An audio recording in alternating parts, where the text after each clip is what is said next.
ဖို့တခုပြောပြမယ်ဒီအတီးကလည်းရှုပ်တယ်ကွယ်ဘေးကိုရွှေ့ထားလိုက်မယ်မင်းသမီးဆိုတာခဏသာပွင့်တဲ့ပန်းဆိုတာညသိနေရမယ်စီးပွားရေးအကန့်အနေပြောရမယ်ဆိုလို့ရှိရင်ဒီအမှုပညာလိုင်းဟာရေရှည်စီးပွားရေးမဟုတ်ဘူးရုပ်ရှင်ရိုက်တယ်ကြော်ညာအငားလိုက်တယ်ဘာညာကွာအကုန်လုံးပတ်စံယူတယ်လေမတူတဲ့ပုံစံတစ်ခုနဲ့ဒါလည်းစီးပွားရေးလုပ်နေတာပဲကိုကမင်းသမီးဖြစ်နေတဲ့အခိုက်မှာမင်းသမီးဖြစ်တယ်ဆိုတဲ့အဲ့ feeling နဲ့ပဲနင်ပြောနေမလားမင်းသမီးဆိုတဲ့ဂုံပုတ်နဲ့မင်းစီးပွားရေးကောင်းကောင်းဖိနှိပ်ပြီးရှာမလားဒီလောကရဲ့ပန်းကအညိုးမြန်တယ်တက်ဆမင်းသမီးတိုင်းတောက်ပလာတဲ့အချိန်အလှဆုံးအချိန်ကိုအသုံးချပါလှပြီးတောက်ပနေတဲ့ဒီအချိန်ရဲ့အခွင့်အရေးကိုမဆုံးရှုံးသွားစေနဲ့အသုံးချရမှာကျမသာငယ်ရွယ်တဲ့အချိန်မှာမင်းသမီးဖြစ်ပြီးဒီလိုနာမည်ကြီးခွင့်ရတယ်ဆိုရင်ကျမလှအောင်နေမယ်မင်းသမီးဆိုတဲ့ဂုံတိတ်ခါကိုထိမ့်မယ်ပြီးရင်ကက်ချမ်းသာပြီးဂုံတိတ်ခါရှိတဲ့ခရိုနီတောက်ကိုရအောင်ဖမ်းမှာမရအောင်ရှာမှာတကယ်ပြောတာဒါကကျမရဲ့စိတ်ဆွမ်းအားမင်းသမီးဖြစ်ခဲ့တဲ့လူတိုင်းအိမ်ထောင်ဘက်ရွေးတော့မယ်ဆိုလို့ရှိရင်ဝင့်မုံရွှေရည်နဲ့တင်စာຫນွယ်ဝင်းကိုနမူနာယူကြပါ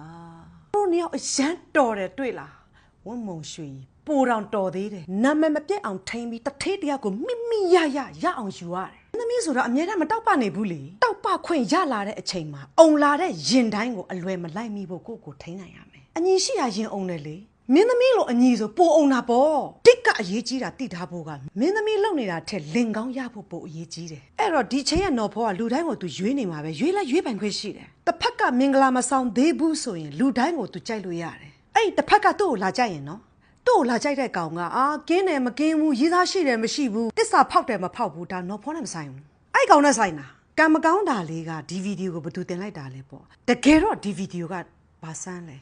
ချစ်သူကြီးစားဆိုဘယ်သူမနှမ်းဘူးလဲနှမ်းတာဘာဖြစ်လဲဒီထက်ချွဲတဲ့ကောင်မတွေတပုံကြီးအဲ့တော့နော်ဖောရင်မစင်စားဒီဗီဒီယိုကဘာကြောင့်ထွက်လာတာလဲတကယ်တော့ဒီဗီဒီယိုကဘာမှမဟုတ်ဘူးဒါပေမဲ့ဘာကြောင့်ဘလို့နဲ့ထွက်လာတယ်လဲဆိုတော့ကာယကရှင်ဖြစ်တဲ့နင်ကအများထက်ပိုသိမယ်သင်ခန်းစာယူဖို့ကွာပြမလားအခွင့်အရေးဆိုတာနှခါမလာဘူးမိန်းကလေးတိုင်းရုပ်ရှင်မင်းသမီးမှမဟုတ်ဘူးစာကလေးဘဝကနေပြီးတော့ဒေါင်းဖြစ်အောင်စူးစမ်းရမယ်ဝတ္တရားရှိကိုရှိတယ်တခုတော့ရှိတယ်ငယ်ကုန်ရှိပြီးလှတဲ့မင်းသမီးပေါ်မှာဒီအခွင့်အရေးကပိုပြီးတော့ပါဝါမြင့်တယ်ထမ်းတာပြီးကောင်းတဲ့ယောက်ျားကိုပိုရနိုင်တယ်ကွာအဲ့ဒါကိုပြောချင်တာဒီအခွင့်အရေးကိုမဆုံးရှုံးစေနဲ့အတုံးချပါလို့ပြောချင်တာအမှုပညာကြီးပဲလှုပ်ရှားနေမယ်ဆိုလို့ရှိရင်အမှုပညာဆိုတဲ့အရာက